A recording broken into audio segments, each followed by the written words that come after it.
Hello and welcome to the United Stand. How are you all doing? Paul Pogba demands changes in relation to Jose Mourinho. Two stories today in relation to Pogba. I've got loads of other stuff I want to talk about that I think is more, well, not more interesting, but more for us to get our teeth into. But let's start off with this in relation to Paul Pogba. A lot of it out there. We know there's been an issue with Paul Pogba recently. His form is not great. He's our biggest ever signing and he's been subbed off and he's been dropped. As Roy Keane said, Pogba needs to do more. He does need to do more, and let's not forget that when I'm going through what I'm about to say.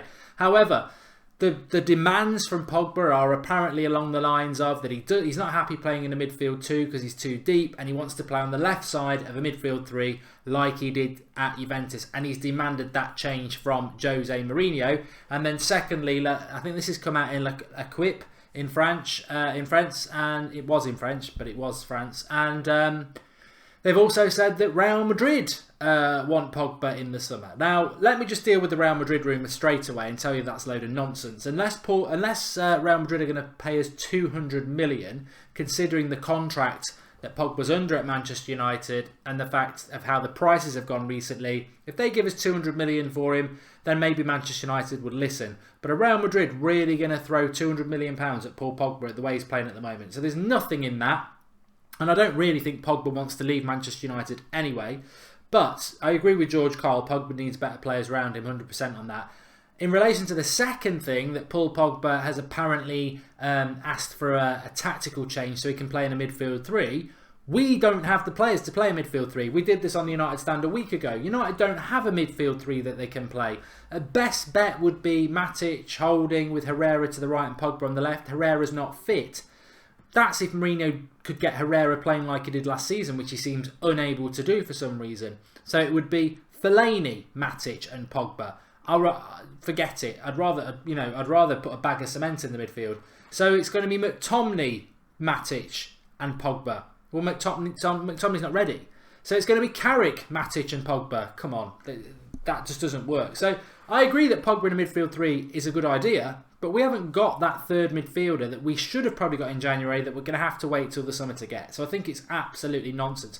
And just on that, it shows you the absolute lack of knowledge around Manchester United Football Club when you start reading some of these articles. I mean, granted, one of them was in the Daily Mail, but it makes me laugh because they're like, Pogba demands midfield 3 from Mourinho. Pogba wants to play left-sided midfield in a midfield 3. They don't bother to talk about who else would be in the midfield 3 because that's where the whole argument falls apart because we haven't got the players to do it at the moment. But where they are happy to talk about what attacker will get dropped if they can only play 3 up front instead of 4 like they have been. Because Lukaku picks himself.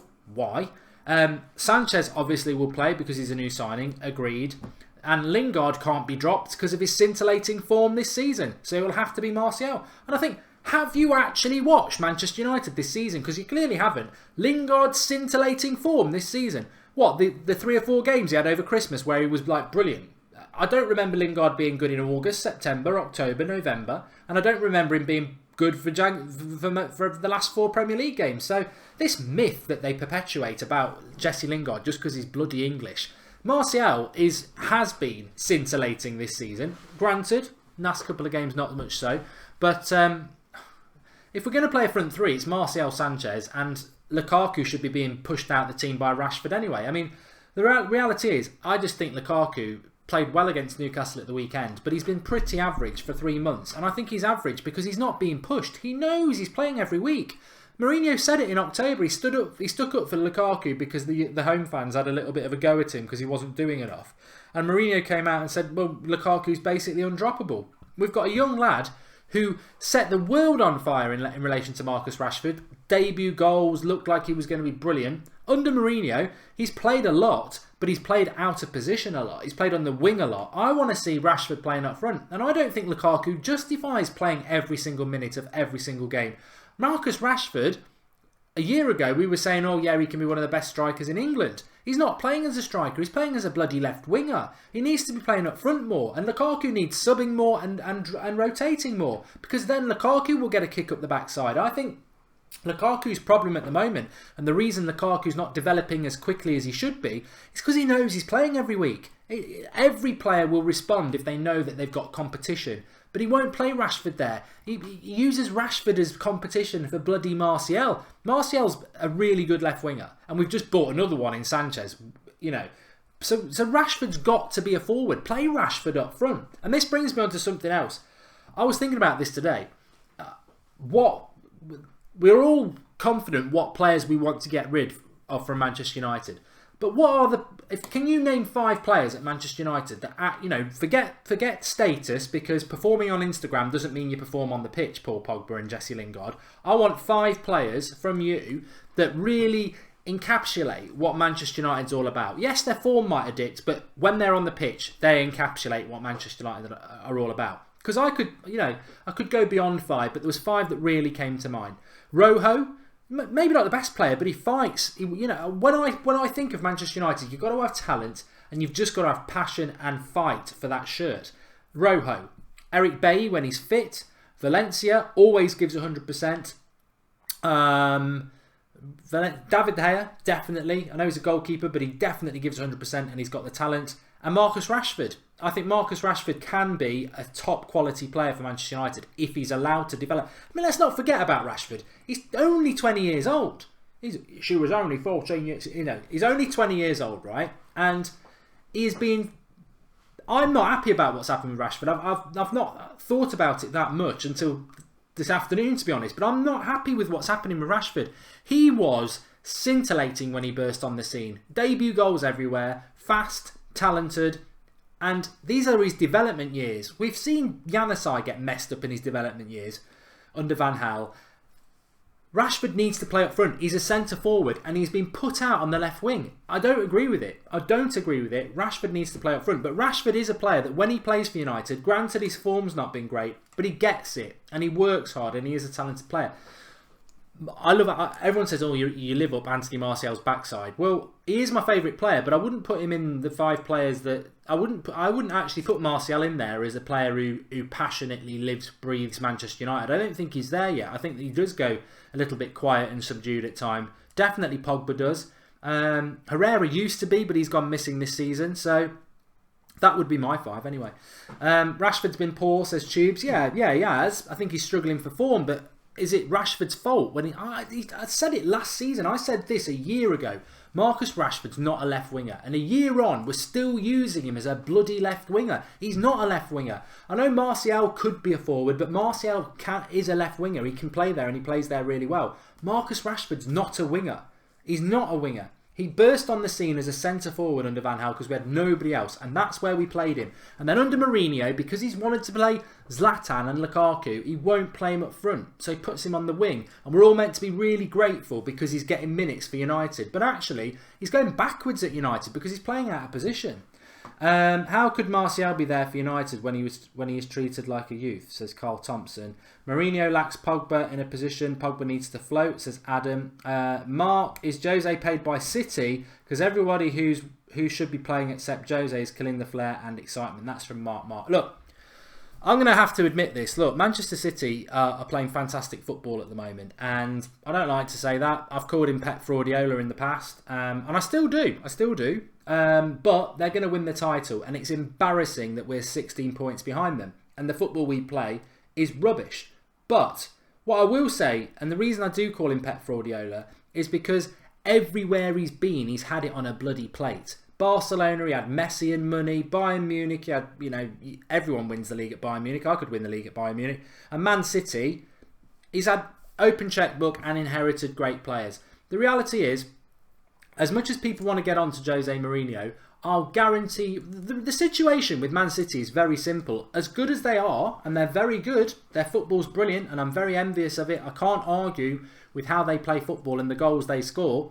But the reality is, whether you're a Spurs fan, Liverpool fan, Arsenal, United, Chelsea, this is the simple fact that if somebody's driving a Ferrari and all you've got is a Vauxhall Astra, that Ferrari's going to kick your ass. And that's what's happened this season.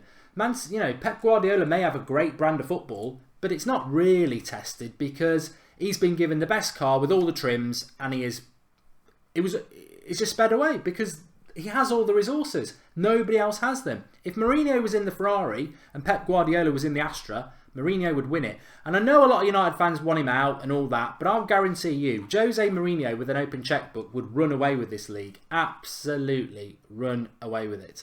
The Bluminator from Norway says, Mark the drama queen, Jesus Christ, go and hug Robbie. Well, you made a contribution, so I've read it out. I'm not going to answer that. I think that's quite a childish comment, really. I think you'll find that there's a lot of United fans very frustrated at the moment. It's embarrassing how many teams. Look, I did the video at lunchtime. I'm not going to go over this again. You can go and watch it again if you want. But essentially, I was talking about parking the bus football doesn't work. It's had its day, probably about 5 years ago. Look at Atletico Madrid with Simeone. Doesn't work anymore. Look at managers who park the bus and have done well with it. It's not working anymore. Now is the time of attacking football. And Manchester United and Jose Mourinho are in a lot of trouble. If they don't reinvent themselves, they're screwed. And by reinvent themselves, they can do. Mourinho's more than capable. We've played good football this season. And we've got good footballing players. And I think he's going to do it. But he needs to do it sooner rather than later. Because if we carry on with this grind out result attitude, we're going to come unstuck.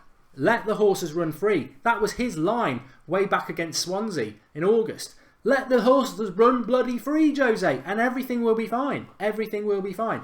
In a grander picture, this might interesting you. Paul Robinson says no amount of money will change Mourinho's philosophy. Well, that is the worry. That is the worry. Because if he doesn't change, he will be gone.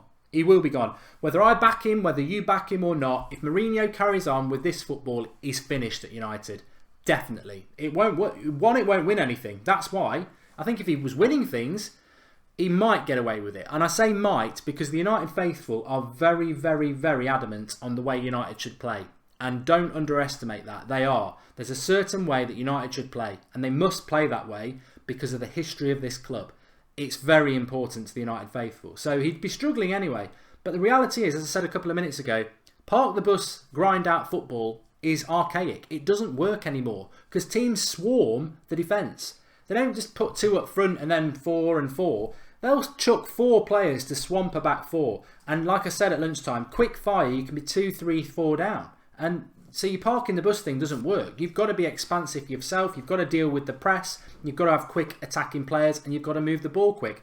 Mourinho can do this. He can do it. Manchester United can do it. If he doesn't do it, he will get sacked or he'll have to walk away. And I guarantee that. This way of playing football that may have worked 10 years ago, it doesn't work anymore. Maybe in 5 years it might come back around again. But at the moment it doesn't work. And I think he will reinvent himself. It's just how quick he does it. Because he can do it. He's got the player. The signings he's made, Paul Pogba's, your Alexis Sanchez's, they are the players that can play the way we need to play. He's just got to let it happen. He's got to trust in it. And at the moment, maybe he just doesn't trust the players that he's got to do it. But sooner or later, he's got to do it.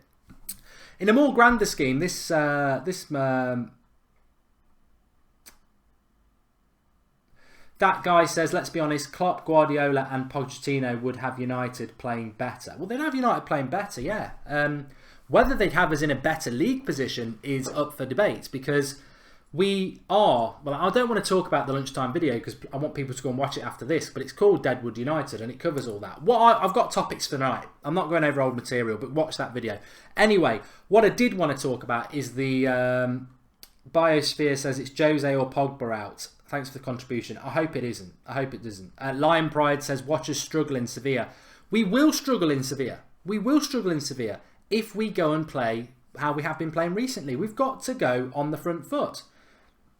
On the front foot doesn't mean all out attack. It means move the ball quick from back to front. What Mourinho likes to do when we've got the ball is keep possession and in sort of import a possession control over the game. That's why we don't move the ball quick. And Van Gaal used to take it to the nth degree. And remember, Mourinho was Van Gaal's sort of protege in some ways. So the reason people always say, why don't we move the ball quick from back to front? Because this is the sort of philosophy that these managers have. That if you keep the ball, the opposition haven't got it, and you can sort of control the game a little bit. But it's not. It doesn't work in the modern game. Spurs keep the ball, but they keep the ball in the final third and they probe. United keep the ball and they go side to side around the halfway line. It used to work, like I said, but it doesn't work anymore because teams get the ball and they're quick. But the philosophy of Mourinho and Van Gaal and the way they've been brought up is that if you've got the ball, you control the game. But if you don't do anything with the ball, and the game's gonna, the opposition have got the potential of scoring 3 or 4 goals, and you've only got the potential of scoring 1 or 2, you're gonna come unstuck. Which is where I was going with this. This is really interesting. If people follow us on United Stand at United Stand MUFC on Twitter, you might have seen the tweet this afternoon. When was the last hat-trick scored by Manchester United in the Premier League? Answers on a postcard. Get comments in there, because I can tell you that it is 55. There's been 55. This is stunning. This is stunning. There's been 55 Premier League hat-tricks since the last time Manchester United got a hat-trick in the Premier League. Now, considering you think Manchester United, you think goals, entertainment, biggest club in England, 55 hat-tricks in the Premier League since we've had one. Man City have had 9, Spurs have had 7, Liverpool have had 6. In that time, United have had 0. 0. This is the problem with Manchester United. This is not Mourinho's problem. This goes back to 2013 when Van Persie, as Atachi said, scored a hat-trick against Aston Villa right towards the end of that Premier League winning team under Sir Alex Ferguson. That's the last hat-trick. 2013, I think it was April, was the last hat-trick Manchester United scored. There's been 55 since, and we've not had one as Manchester United. I think that stat in itself, people might disagree, is the most telling stat as to what the problem is with Manchester United since Sir Alex Ferguson went. 55 hat-tricks in the Premier League, and United haven't had one since 2013. It's a shambles. It's a disgrace. Why is that? Simple sentence coming in. Many of you are already saying it. Because people want to believe this myth that our defence is the problem. It's not. Our problem is, and we've been saying it for weeks and weeks and weeks and years, we don't create enough chances. And it's very simplistic to say that's why we haven't had a hat-trick in 55 games. And people will say, well, hat-tricks don't win you titles, hat-tricks this, that and the other. The thing about hat-tricks is, if somebody scored a hat-trick in a game, it's pretty much a big giveaway that team creates chances. We don't score hat-tricks because a striker in our team is going to be bloody lucky to get 3 goals. Very lucky, because he might only get 3 chances every couple of games. It's massive. That is a massive stat, and it's one of the most embarrassing stats I've ever seen. For a club of Manchester United size in England to have not had one hat-trick from the last 55 in the Premier League over 5 years, it's appalling. But it comes down to the fact that we don't create enough chances, and we've been saying this for a long time. Our brand of football since Sir Alex Ferguson's left has been shockingly bad at creating chances, because it's not fast, it's not free-flowing, and it's not creative. It's clinical, possession-based football with not many chances created. Mohammed Wakas, you're right. We just need to play faster football, end of. We need to be expansive, and we need to commit quicker. We don't need to commit players forward. We've got the players to do that. We just need to get the ball quicker to them and start creating some chances. We're awful at it. Absolutely awful at it. And obviously, Jose Mourinho's not been the manager since 2013, so it's unfair to say, oh, it's Jose's fault, because it isn't. He's been manager for 18 months. This is 5 years. But what that stat got me thinking is, what's the stat for chances created, says the Asylum. I might have a look at that tomorrow. I think it's quite interesting to have a look at chances created over the last 5 years. Take a little bit of research, that would. Or goals scored over the last 5 years compared to our... I'm going to write that down. Goals and chances.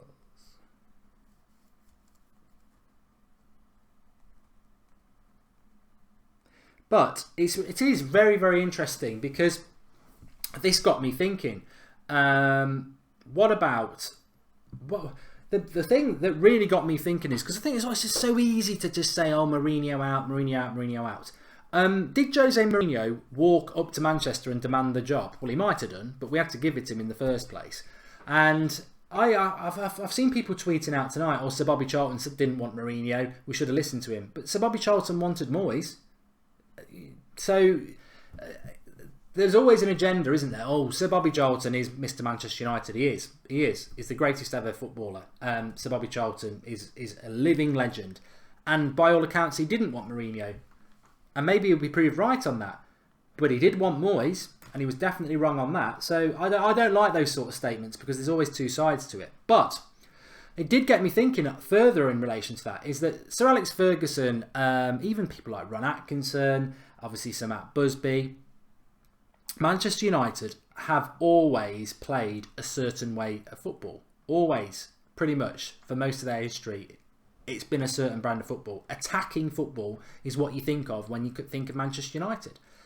Not since 2013, though. And the thing is, look, the board, if you look at it, the board have made 3 really odd appointments. You've got Sir Alex Ferguson, one of the most attacking managers ever. You know, it's 1-1 with 5 minutes to go, and because he wants to win the game, he'll go 2 at the back and 5 up front. You know, Mourinho wouldn't do that because Mourinho would think the point in the long, you know. But we saw it countless times for Alex Ferguson, attacking football. So Sir Alex Ferguson retires. We bring David Moyes in, who's never beaten a team in the top 4 in his bloody life, and is not an attacking manager. He was quite a defensive manager, to be fair. Louis van Gaal, not an attacking manager. Defensive manager in the fact that he's possession based and it's all about roles and it's all about organisation. Certainly not free-flowing attacking football under Van Gaal. Certainly not under Moyes. And then Mourinho, well, we knew from day one with Mourinho, everyone called him part of the bus Mourinho. But Mourinho's pretty much a better version of Van Gaal because he does try to play a little bit more expansive than Van Gaal did in relation to possession of the ball. But again, quite if you had to pick sides, defensive. If you have to pick sides with Van Gaal, defensive. If you have to pick sides with Moyes, defensive. So our Manchester United board have actually made 3 appointments since Sir Alex Ferguson, none of which fit the identity of the club. So yeah, you can have a pop at those managers, and they weren't great, Moyes and Van Gaal, and I regret us ever having them. But these were open-minded selections by our board, and I don't know. I've never really thought about that before either. What was the thought behind that? What was the thinking behind that to go and appoint 3 managers that actually, when you think about it, don't fit in with the identity of the club? Mini Mourner says, no team can play quick football when you only have 1 good midfielder. We need players around a Pogba, not kids and dinosaurs. Alexi was a mistake. We should have got a midfielder to help Pogba. That's a good comment. I mean, it's sort of what came into my mind there, Mini Mourner, because I always want to be on the defensive for Mourinho, but no pun intended. But I did say a couple of weeks ago, why didn't we go and get a midfielder? It's so obvious we need a midfielder, and we've gone and bought Sanchez, and he's a really good signing. But we're in this position now where that midfield is a major concern, and we're in February. This is the most important part of this season. This season isn't over for Manchester United. We've got to fight for 4th. We're still in the Champions League, and we would like to win the FA Cup. But our midfield's in a mess. It is a mess. I think Pogba is our only decent midfielder for various reasons. McTominay's a kid. Herrera's out of form. Carrick's 36. Matic looks knackered. And Fellaini's rubbish. So Pogba, you know, out of form as he is the only decent midfielder we've got. So many available as well, and we did nothing, says Paul Robinson. Well, some people think that the signing of Sanchez was not thought through. I mean, I'm very, very happy to have Alexis Sanchez. I think he's one of the best players in the world. But there is people who said it stinks of Mourinho just trying to get one up on City. He did it with Willian. I think Willian was going to go to Spurs. He did it with Salah, both taking these to Chelsea players when he was going to go to Liverpool. And some people are saying he just took Sanchez because it would just to get one up on Pep. But there was no thought process about where he actually was going to play, which is why now he's signed him. He's playing him in the position where our best player played, and he's messed up our best player's form. So, you know, Sanchez comes in and he puts him on the left-hand side. We didn't need a left-hand-sided player this season. So, I don't know. I would like to think that Manchester United have been working on that deal a lot longer than that, and Sanchez has been seen as somebody that that we wanted. Liverpool dominate teams with Henderson and Milner, and our midfielders are somehow not good enough. Certainly not performing at even 50%, says Mr. United. Yeah, look, you know, I think mobility's always been the problem for United. I was worried when we signed Matic that he's not very mobile. McTominay's not mobile. Fellaini's not mobile. Carrick's not mobile. Herrera's out of form. So again, your mobility comes from Pogba, and you know, Pogba's a good enough player, and I think I agree with Roy Keane. Pogba does need to do more. But he really is, as we saw in middle of September to start of November. United without Pogba is a shocking midfield anyway. It's dreadful. That's why we had such a bad October. But when Pogba's not playing well, it becomes a real problem, doesn't it? Car and Pep. Oh, no. I've done that. Oh yeah, I wanted to talk about him. I did want to talk about him. I just want to make sure that... Yeah, two things I want to talk about. Mark was mocking Salah before he came back to the Premier League. You saw he did well at Fiorentina and Roma since David De Gea. Look, I didn't expect... I don't want to talk about Salah because he's a Liverpool player, but I didn't expect that. I do watch Serie A, and he was not playing like that at Roma. No way. He wasn't playing like that there. He was doing quite well, but he's pretty much like a B-Tech Messi for Liverpool. And I don't mean that offensively because Salah's doing well, but obviously Messi's on another level to Salah. But he's sort of playing that quite central role, and he's been a revelation for them. Absolutely signing of the season, Salah. He's been brilliant. I hate to say it. I hate to say Liverpool are playing great football, but they are. But for anybody who predicted that, you might have predicted he might have been okay on the wing, but he's been something else, absolutely something else, and I would not have predicted it. And it's like everyone who says, let's go and get Milankovic-Savic. Yeah, let's go and get him, but it's not always easy to come from the Serie A. I think Serie A can be a bit hit and miss. So Salah has surprised me. Another player from Serie A that we've been linked with today is Mauro Icardi from Inter Milan. Now, for anybody who's been watching the United stand for any length of time, you'll know last summer, I would have took Aubameyang, Icardi every day of the week and Sunday twice over Lukaku. I love Icardi and I liked Aubameyang. He's at Arsenal now. But Icardi, I like him. I know some people can't stand him because of his reputation and the way he acts, but I think he's 24, 25 now. He's just under 6 foot. He's fast, he's tenacious, and he's a leader, and he's somebody who'd come in and fight for that badge. Again, a bit like Tevez did and Sanchez has, and yeah, his attitude and that, and he might be quite aggressive, but we need that sort of player. I would love him at Manchester United. I would kick Lukaku out of Manchester to have him in the team. I would be that harsh because we've got to be ruthless. That's not going to happen to Lukaku, of course, and I don't really want us to get rid of Lukaku. I don't have a massive problem with him, but I would take Icardi any day of the week and Sunday twice, like I said. Can we get Icardi? Well, people will be saying straight away, no, you can't. The story today is that Mourinho is trying to broker the deal. He's not the agent of Icardi. Icardi's agent is his wife. But Raiola likes to do business with Manchester United, whether it's incomings or outgoings, because there's a lot of money involved, and apparently he's trying to broker this deal. Really interesting about Icardi, for those people who say we're not getting him, or we can't get him. Inter Milan are desperate to tie him down to a new contract, which probably means he will sign a new contract. But in July, he has his release clause is activated of €90 million. Now, 18 months ago or 2 years ago, or whenever that contract was done or written, €90 million is a buyout clause. They probably thought no one's ever going to pay that. But obviously, football's changed massively in the last 2 years in relation to fees, and 90 million for Icardi now looks like an absolute bargain because he's probably worth 150 million.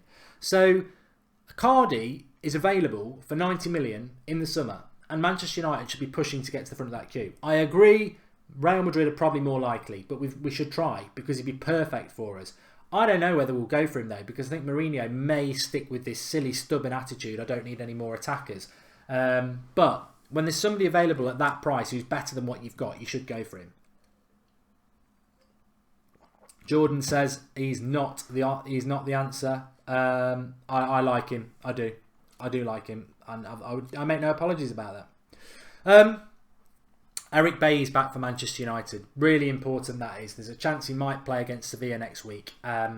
We need Bailly back. I've been happy with Chris Smalling over the last 3 months, is it, that Bailly's been out? And I think Smalling gets a very unfair press. And I think this week it's been bordering on disgusting the way he's been treated again. Because, yeah, he wasn't very good last week. And I've always said, look, Smalling's not first team when Bailly's fit. Bailly's the first choice. But when Bailly's out, Smalling needs to play because he's the best player in the squad without Bailly in the air. And having somebody who's good in the air is very, very important. So... And also, Smalling was a revelation in November. An absolute revelation. He was fantastic. So, look, Smalling's probably not good enough to be a centre-back for Manchester United. I admit that. But over the last 3 months, he's been very important to us because Bailly's been injured. Now Bailly's back fit. He needs to stay fit. And Smalling will go out of the team. And it's as simple as that. Football's a squad game. And that's why you have squad players. And those squad players are squad players for a reason. Because they're not good enough to be first-team players. But I think on the balance of the last 3 months, Smalling's done more good than he's done bad. And he has done bad. He did bad last weekend. But he's done more good than bad. But we need Eric Bailly back. Because Eric Bailly is potentially one of the best centre-backs in the world. He's quick. He's strong. He can actually bring the ball out from the back. and he's aggressive, and he gets what it's all about. So I'm really bad. I'm really, really, really bad.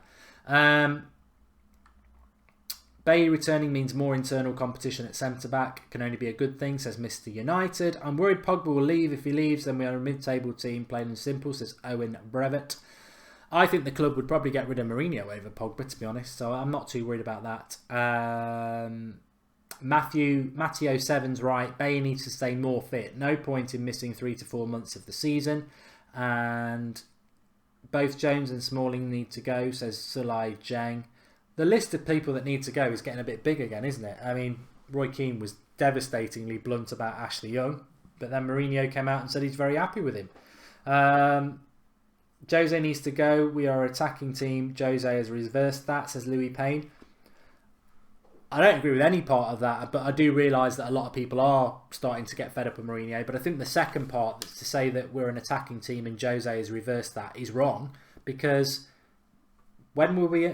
Mourinho didn't inherit an attacking team. He inherited a Louis van Gaal team, which was more defensive than anything we've played under Mourinho. So we've not been an attacking team since the days of Sir Alex, which are 5 years ago now. And we do need to get back to that before the club forgets what this club's all about. Because as I said, they've appointed 3 defensive managers. What if Mourinho goes and we get Simeone? I don't think we would do that, but what if we did? It's interesting. I mean, I was talking to somebody at work the other day and I said, this time next year, February 2019, do you think Jose Mourinho will be manager of Manchester United? They said no. I said yes. Mourinho won't be going anywhere. No matter what happens, even if we don't finish in the top 4, Mourinho won't go before. Mourinho will be here next year and he will be given this summer. So you better get hoping that we get top 4, because he's not getting the sack. The club are not sacking Mourinho. And Mourinho might walk, but the club won't sack Mourinho. Not this summer. He'll be here next August, definitely. Unless he decides he's going. So we need to get behind Mourinho. And we need to make sure that we get top 4. Because I don't want to be back in the Europa League. I like my Thursday nights free from football, to be honest. And I think we can get top 4, but as I said before, if Mourinho and United don't reinvent themselves, they're in trouble. Because, I'm sorry, but grind out football, park the bus football, whatever people want to call it, I just call it slow football, because we're not parking the bus. We're not parking the bus. We didn't park the bus against Newcastle. We've hardly parked the bus at all under Mourinho. I think that is unfair. What we are is slow football. We're a slow footballing team. We don't move the ball quick enough. We don't stretch teams. And we need to, because that's the modern way at the moment. And if you don't do it, it's the snooze, you lose. You snooze, you lose. If you're slow, you lose. And that's the problem Manchester United have at the moment. And we do need to improve on it.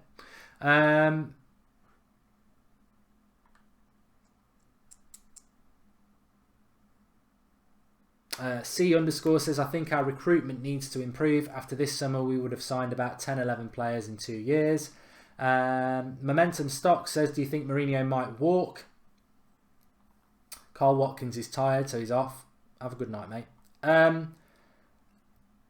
When it came out about PSG, I did slightly get worried about Mourinho going. But I watched the PSG game last night. They're clearly going to get rid of their manager unless he can pull off well, it wouldn't be a miracle. They could beat Real Madrid 3 or 4-0 in Paris. But that was always the Game of Thrones, as I said on That's Football last night. PSG Real Madrid was the Game of Thrones, because whoever loses that sacks their manager. If Real Madrid go out, Zidane gets the sack. If PSG go out, Emery gets the sack. So PSG are going to be looking for another manager. Who are PSG going to go for? They're not going to go for Ancelotti, because even though he's free, because he's already been there, it's very unlikely he'll go back. They probably like Pep, but they ain't going to get him from City. They might like Klopp, but he ain't going to leave Liverpool. So I think what will happen is that PSG will get by until the summer with a caretaker manager, because, let's be honest, if they're out of the Champions League, I could go and do the job as their manager until the end of the season and they'd still win the French league, because it's a pub league. And they'll appoint a manager in the summer. I don't know enough about PSG to know that they might go and do something weird, like appoint Chile's manager or something like that. But I think Real Madrid, Zidane will leave in the summer. I think there's a big revolution coming up at Real Madrid this summer. I think you're going to see real activity in the transfer window, and I wouldn't be surprised if Neymar goes there as a bridge in between Barcelona and Real Madrid. That it was always a plan, a year at PSG, then Real Madrid. I've got a feeling that will happen. But I think Zidane might go to PSG, because And then Zidane will become the new Pep, whereby his first job is at a massive club where he can't fail and he's got an open checkbook, Real Madrid, Pep, Barcelona. He then goes to another club, Pep, Bayern, Zidane, PSG, where it's a massive club that's going to win the league even if you go on holiday all year and they've got a load of money. So I think that's where Zidane might go. Mourinho is only going to go to PSG. I don't think he's going to leave United for any other club because he's done Real Madrid. Barcelona would never have him. He's not going to go Bayern Munich, is he? So I think Mourinho is going to go to PSG if he's going to go anywhere, and I don't think PSG want him. So I don't think Mourinho will go.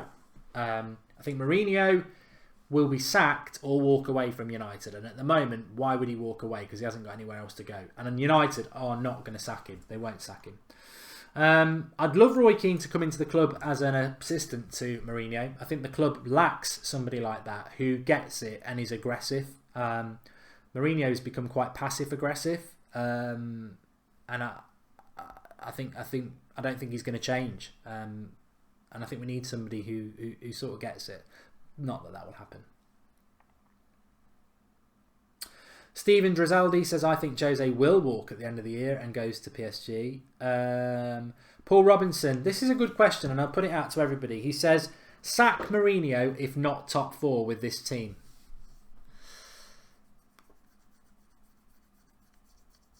Would I sack Mourinho if this...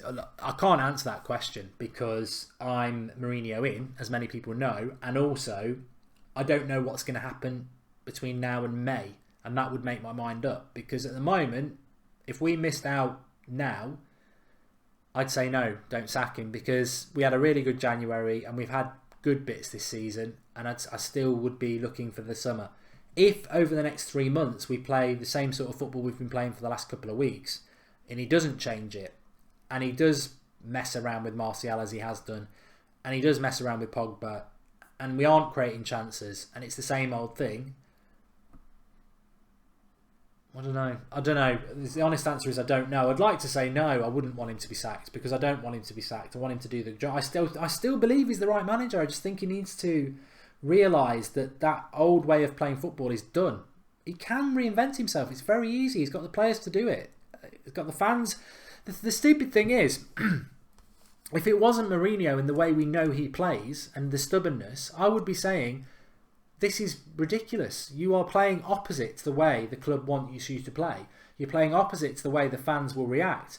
If you just go for it, the fans are going to love you. That's what they want to see. It's like United at the moment. I would liken to a car. We are like a Ferrari, and instead of going up through the gears, we're just revving the hell out of it in the third, and it's screaming out to go up a gear. And we've got the petrol, we've got the performance in the car to go 4th and 5th gear. But we're in 3rd gear and we're accelerating. But it can't go any quicker because it's at its limit. Because it won't be set free into the higher gears. That's what United feels like to me at the moment. And we've got everything there to go and really go for it. It's just got to change gear. It's just got to change gear. It's the best analogy it is. It's just got to change gear. Everything's in place. The crowd will support the team if it attacks. You've got youth coming through that's full of flair. You've got players in that team who are full of flair. They just need to be set free. Would I take Zidane as our manager, says Karan? It'd be a massive risk. I can't call Zidane the new Pep and then say we'll bring him to Man United. The one thing I would say about Zidane that has very much impressed me at Real Madrid is that I think Real Madrid, in my lifetime, have always been a Galactico team, full of really good players, but the consistency is never there because they don't really play as a team. What he's done at Real Madrid and what really impressed me in the Champions League final is that Juventus were better than them in the first half, but they ground in and they play as a team, and then they dominated them in the second half because they've got a brilliant midfield 3 with balance, they've got a great back 4, and then they've got obviously great attacking players as well. So Zidane's built a team there, not a team of individuals. And let's not forget, he was one of those individual Galacticos. Sebastian United, I honestly think Shaqiri from Stoke is underrated. I don't know whether he's a top 4 player though. And Minnie Mourner says, sack with a team with one midfield player, a striker who isn't scoring, no number 10, and a defence that continues to make mistakes. I think not. Yeah, the job isn't done, and Mourinho's been very clear about that himself, hasn't it? if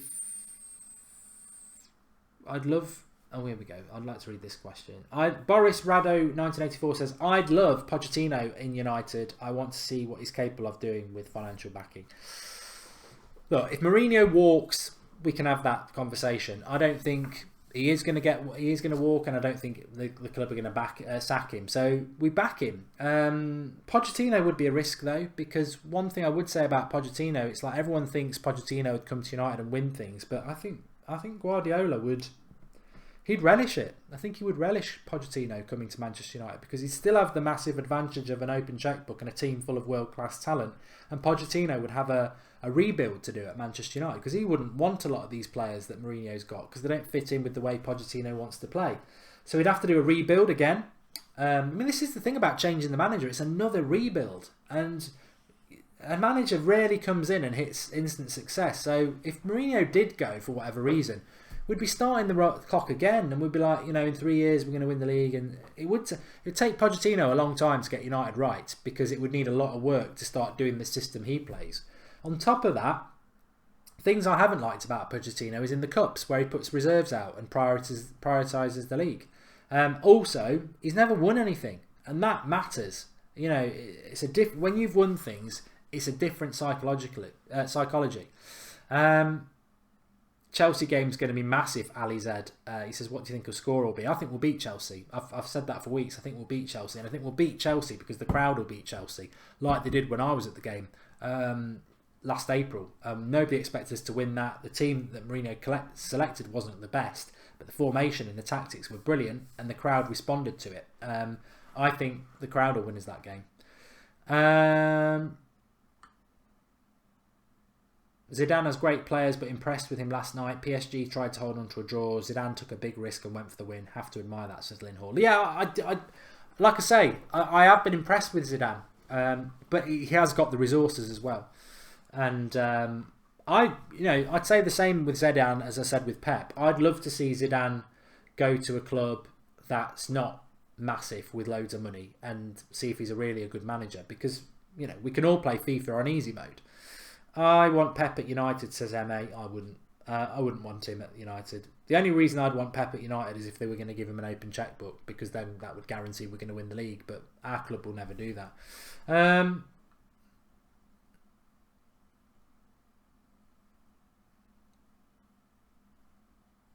Dave B says the trouble is the players that Mourinho has bought in are not United players.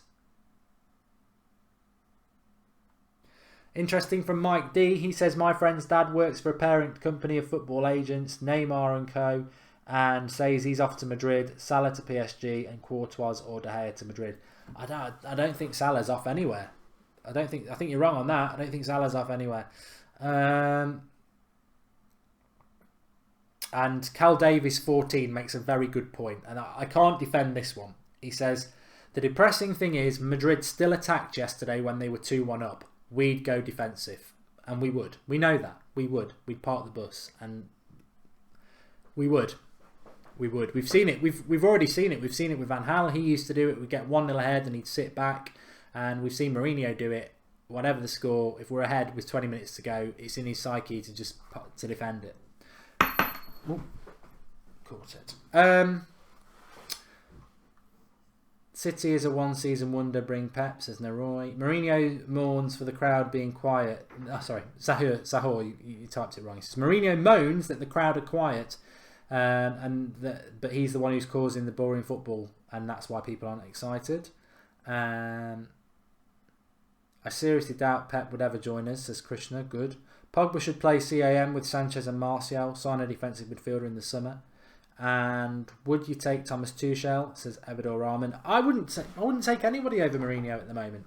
I wouldn't. And if he did go, I'd go with Ancelotti, because if anybody can remember, when everyone wanted Van Gaal to go at that Christmas, and I know he survived till May, I remember around December time, it was before Ancelotti committed to Bayern, I wanted Ancelotti. Mourinho wasn't even an option then, because I don't think he'd even been sacked by Chelsea. If you want to watch the Manchester United versus Huddersfield preview, I did that today at lunchtime at 1 o'clock. For those who are watching tonight and didn't realise, we were live at 1 o'clock. Lots of people watch, so that is on the homepage if you want to go and watch that. And it was a good video as well, so do watch it. Please do drop a like on the video, everybody. I haven't asked, but we've already gone over 400 likes, which is great. So really good. This, you can tell when it's been a good show, and it's whizzed by 50 minutes like that. What I do want to set you a task before you all go, so don't go rushing out the door. I've put a link in the video description to our Instagram page. If you're on Instagram, if you could just click that link and follow us on Instagram, that would be great. I want to set you all a little bit of a task, actually. If you are on Instagram, please do click the link and go and follow us, because what we're trying to do is, I think we've got 3,000 followers on Instagram, but we do neglect it. So we need some ideas from you lot as to how we can, what should we do on Instagram to get it going? Because Instagram's quite new to us. We've always been Twitter and YouTube and a bit of Facebook, but everyone says you've got to get on Instagram. So please do click the link on the video description and follow us there. And also, you know, this is your channel. The United Stand is a fan community. It's for the fans. So if you've got any ideas about what we should be doing on Instagram and how we can grow, please do spread the word. And like I say, click the link and give us a follow. That will help. But then let us know. Mini Mourner says, it is on Jose for the age of the players he is buying. Are we building to be a one-year club or a dynasty like Man City? It is worrying. Thanks for the contributions tonight, Mini Mourner. And yeah, we are buying old, aren't we? But we have got some really good young talent coming through.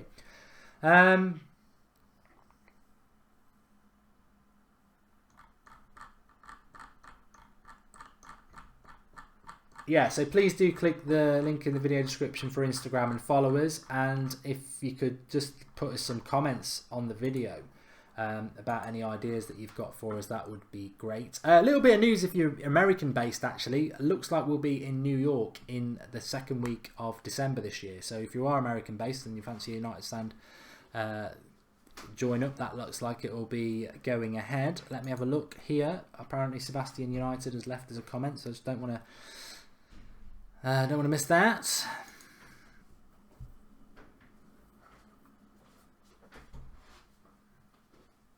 Sebastian United did make a comment. He said, we all forget Pogba is still a young player. I think he's 24 now. He should be doing better than what he's doing, but I think the Pogba issue is a bit of a double-edged sword, to be honest. I think he is being played out of position, but as Roy Keane says, he should still be doing more. Hardeep says Dyer from Tottenham would be an ideal signing. I don't think he would. I don't really think he would at all. I think we need somebody more expansive than that. I think he would have been a better one than Matic, but we've got Matic now. Do a live Instagram show, says Mark Wisterman. Okay, I'll do one at 10 AM tomorrow then. 10 AM tomorrow, Instagram live. There you go. There's a reason to click it and follow us. Anyway, thanks everyone for watching. If you've got any other ideas, please do let us know in the comments below. Really enjoyed the show tonight. Really enjoyed it. So thanks everyone for watching. Do drop a like. Subscribe if you're new. And we'll be back tomorrow night at 8 o'clock with all the comments from Mourinho's press conference, which could be interesting. You never know what he's going to say. And also whatever news has gone on through the day. Preparing for Huddersfield in the Cup on Saturday night. Watch along. Sunday Night Live, fan cams, and then Sevilla next week is going to be big. Thanks everyone. Speak to you all soon.